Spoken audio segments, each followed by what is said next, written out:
Welcome to the second episode of Tutorials on Using Lightroom by Incredible Nature Photography. My name is Avanindra and this series is a step-by-step guide in using Adobe Lightroom. In the first episode, we talked about requirements for a good photograph and saw the huge difference post-processing makes in improving an image.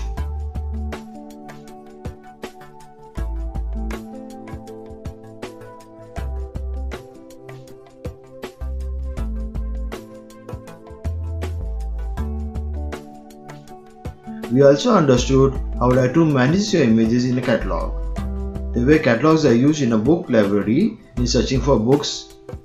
We will be talking about catalogs in the future episodes.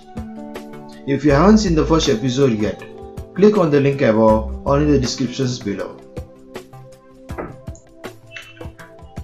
The first time you open Lightroom, this is what you see. It opens the default catalog and asks you to click the import button to begin. Once you click the import button, it opens a window. This window is divided into parts. The left hand side is a source window which contains options to access the computer's hard disk and the removal disk. The middle window displays the thumbnails of the photographs to be imported.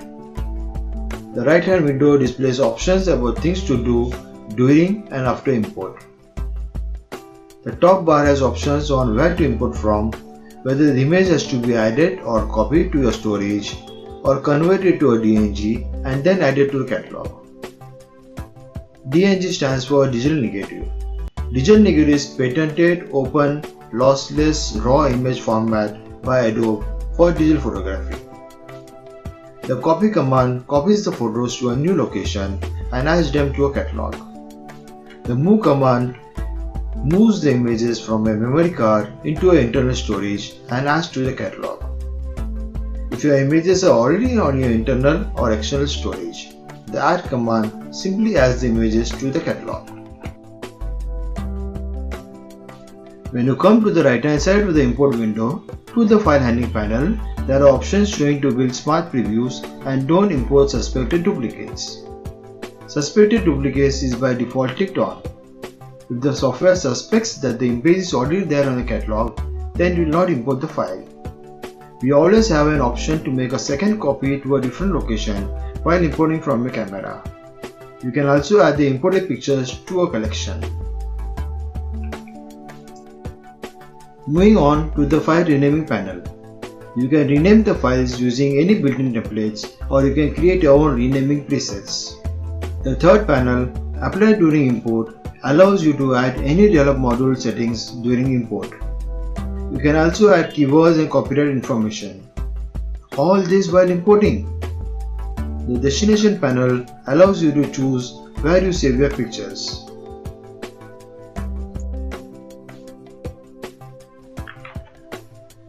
Now I will demonstrate how to import images into Lightroom. Connecting a memory card automatically opens the import command with the copy option active. Since Lightroom knows that the memory card needs to be formatted after downloading.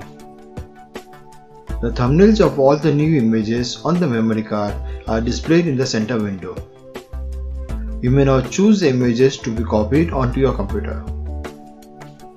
Select all the other options required, such as the destination folder, renaming, keywords, etc.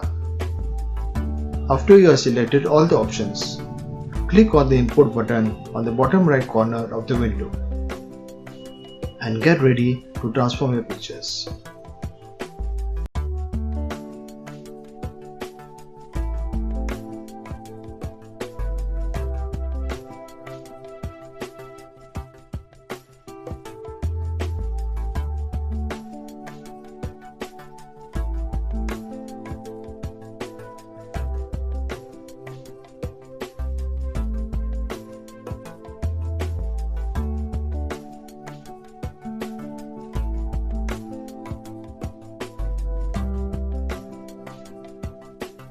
Thank you so much for watching.